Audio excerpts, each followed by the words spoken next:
Good night, my fellow Barbadians. I want to greet you on what I think is a very solemn occasion. We've just been privy to the budget presentation from the Prime Minister and the Minister of Finance. And at the outset, I will say that the budget we just witnessed was a non-budget. And before I get into my commentary and solutions-oriented approach to this budget, I just want to start by thanking you for tuning in. I want to thank Barbadians for giving me this opportunity and for providing the Democratic Labour Party with this chance to speak to this important issue. And importantly, I want to thank the members of the Democratic Labour Party for the continued support that they offer to this party and to the members of this party as we carry out our duty to Barbadians. Now to the budget. So I listened to the Prime Minister on in for hours as she waffled on and delivered pretty much what I would term was a non-budget. That budget will not move the trajectory of Barbados, it will not improve the national development of Barbados, and it will not add to the value lives of Barbadians. In effect, the budget keeps the status quo in check. The $1 billion of debt was not addressed. NIS reform was not addressed. Pension reform was not addressed. Education reform was not addressed. In effect, the Prime Minister and the Minister of Finance addressed no serious reforms in the budget. And in fact, the budget read more like a throne speech than an actual budgetary statement from a Prime Minister as what we've come to expect. Furthermore, I found it interesting that the Prime Minister noted as Minister of Finance that she did not want to delve into the details or be bothered by the fiscal or the economic issues of the budget. But I'm not sure how you can do your job as Minister of Finance without being worried about the details and the fiscal issues facing Barbados. The reality is, after this budget, tonight, your struggles as Barbadians, your struggles as a housewife, your struggles as a dad, your struggles as a taxi driver, your struggles as a hairdresser, your struggles as a hotel worker, your struggles as a teacher, your struggles as a police officer, your struggles as a nurse, your struggles will continue and they will be the same. The Prime Minister claimed gloriously that there were no tax raises in this budget, but in effect, there were no tax cuts in this budget either. And that is what Barbadians have been calling for. That is what Barbadians require as we try to address the cost of living. Last night, my team and I, in preparing for this budget, read the previous budgets of the Prime Minister and recognized that the Prime Minister and the Minister of Finance have added about 30 new taxes to Barbadians over the last 2 terms of this government. 30 new taxes, Barbadians. So today, the Prime Minister bragging that there are no new taxes while not reducing the current or any of the 30 new taxes is not a victory for Barbadians, is not a victory for you as the housewife, it is not a victory for you as the dad, it is not a victory for you as a taxi man, it is not a victory for you as a teacher. Furthermore, this budget does not answer the important questions of what country do we want? What kind of country do we want? What kind of Barbadian dream do we want? Is it a 3-bedroom with a house, a car parked up front, 1 trip per year, 2 kids doing well at school, the ability to visit family overseas, the ability to enjoy a nice Sunday lunch? What is and will become of the Barbadian dream? The Prime Minister has kicked the can down the road. I can say that perhaps she's good at playing rounders or football, because right now, at this instant, she has passed the buck. And she rightly said, she has passed the baton. She's passed the baton of debt, a baton of failure, a baton of failed dreams, and a nightmare to the next generation of Barbadians, and so whoever will pick up the next government of Barbados. And rightly so, in many ways, she has done that because she does not care. It will not be her issue. It will not be her problem as she saunters off into the sunset, if we are to believe the promise that she will only serve 2 terms. Barbados, as I addressed last Sunday to a branch meeting, is in peril. The Barbadian dream that we've all come used to and accustomed to is in peril. The things that you want for your children, the things that you want for your grandparents, the things that you want for your friends are no longer available to them. The house that they want to buy as a starter home, the car that they want to have, that trip that they want to take, that master's that they want to do, those opportunities for themselves and for their friends and their families and to grow their communities are not available. The last 5 years, the last 2 terms of this government have seen this government borrow $4 billion in total. And this includes the $1 billion almost that they're borrowing this year. And you can have a Minister of Finance talk to the Barbadian public about the economic issues facing Barbados and not address the debt, and not address the $1 billion, and not address the $252 million that we are unclear how it will be financed by this government in the current economic cycle. Furthermore, issues of the reform of the state-owned enterprises were not addressed. Issues of educational reform, as I said, were not addressed. We've been left with a non-event and a non-budget from a prime minister, if I am honest, should know better. If it's one thing that I feel tonight, Barbadians, I feel disappointment because this is not the budget that we've expected. This is not the country that we're pushing for. This is not the budget that will get us to 2030 as the prime minister has so tried to lay out. A hodgepodge, a haphazard budget of different varying policies, bits and pieces, but in no way does it speak to the vision of what Barbados is to become.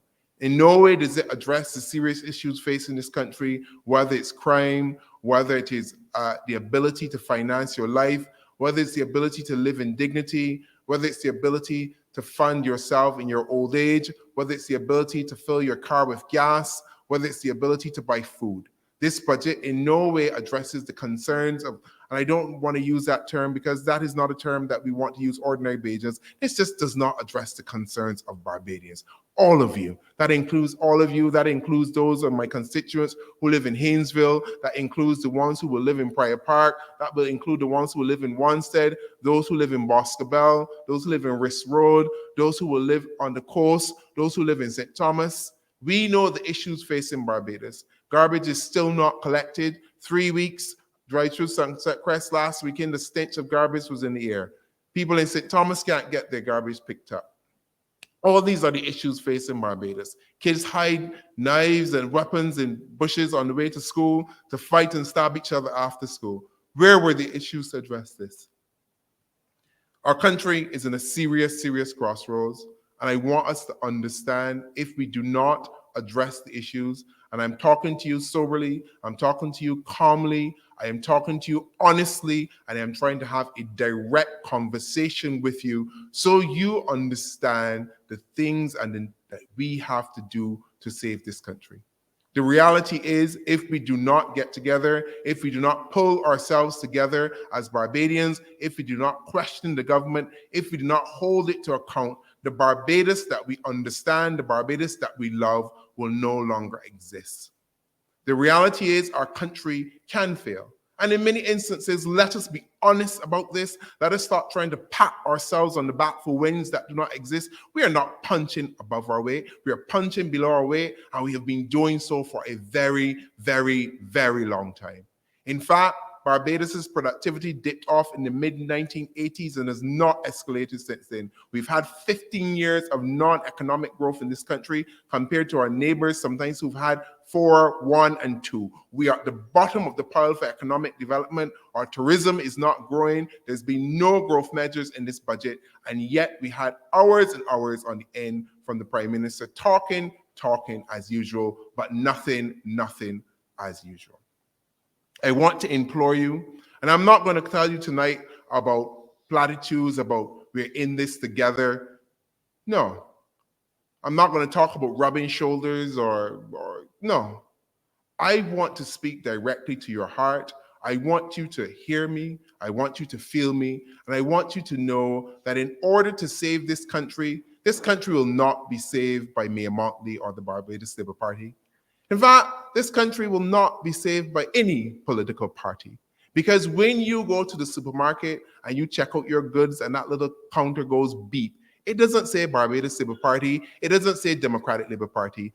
That inflationary rate, that 20% markup, that 36% markup on the rice and the flour and the chicken that you have to pay, you pay it as Barbadians. There's no differentiation between what party you support or have supported in the past and will support in the future. So when I speak to you tonight, I speak to you as Barbadians. I speak to you, yes, as a leader of a political party in Barbados, but my duty is to Barbados first. It will always be to this country first. And I ask you and I implore you and I call upon you to join me. Join me in this fight to take back this country. Join me in this fight to add your voices to this country. Because what do you have to fear? You have nothing to fear but fear itself. At this stage, when we've been taxed to death, when everything has been taken from us, when our schools are in peril, when nothing is working, what else can be taken from us at this point? When we've been victimized, when the trolls on social media tag us and relentlessly hammer us, what more can the government take from us? When the government has proposed an ID project that infringes on our rights, what more can the government take from us? When the government does not listen, does not consult with you, what more can the government take from us? At this point, what fears do you have? Cast aside your fears. And if you believe that this is the Christian society that we also clap and sing about, you have nothing to fear but God himself. You have nothing to fear but Allah. And even if you're an atheist, that's probably even better because you have nothing to fear but no one. And I ask you to stand with me. I call on you not just to stand with the Democratic Labour Party, because this is not about the Democratic Labour Party. This is about you. It's always been about you. It has to be about you. And it has to be about what you want. The dreams for your children, the dreams for yourself, and the Barbados that you want to see. And I ask that we have a national conversation, a serious national conversation, no rubbing shoulders, no two parish speaks, no calling people in a room and saying, I consult when you've not consulted. A serious national conversation about the kind of Barbados that we want and where we want to take this country. Tonight, we were served with a diet of emptiness and empty calories because there's no national development plan. There is no vision from this government. And I would not be so bold to try to articulate or force a vision upon the people of Barbados without talking to the people of Barbados. And I think the first step in creating any real solutions for the development of Barbados and for saving this country for future generations and for the now is that we come together and we decide on the issues and we make the tough decisions that obviously this government is failing to make and does not want to make. Because at the end of the day, no one is coming to save us. Not the IMF, not the USA, not the UK. No one will save us but ourselves. And we have to dig deep and call upon that spirit of Barbadian ingenuity, that spirit of Barbadian creativity, and that hard work that propelled Barbados from the 1960s to the mid-80s to be a nation that was the envy of all in the Caribbean and the world, when our educational system was number one, when the civil service was number one, when our roads were number one, when our tourism product was number one, when there was no place to be like Barbados. Now we have young people who leave in droves, and it's not only young people. We have middle-aged people and we have adults who are qualified and leaving. And essentially, we have been subsidizing the economies of these large countries, and it has to stop. We have to take back our country, and we have to make Barbados a place for all of our people, to provide opportunities for them. And that is what this Democratic Labour Party is about. That is what this Democratic Labour Party has always been about. And we will never abandon that vision. We will never abandon that dream. And we will never leave you. It does not matter what you have done to us. It doesn't matter. We are here for you. We will stand with you. Even when you do not believe in yourselves, we believe in you. I believe in you. And I want you tonight to start to believe in yourselves again. I want you to believe that you have a voice that must be heard, should be heard, and demand to be heard. I want you to cast aside your fears, and I want you to reach on the top shelf for hope. I want you to reach on the top shelf for family. I want you to reach on the top shelf for community. I want you to reach on the top shelf for Barbadian excellence and for truth and honesty and good old-fashioned justice. So tonight, my friends, tonight, my family, join me. Join yourselves in taking back Barbados and making this country the place that it should be and a place where we can all live out our dreams. I thank you and good night.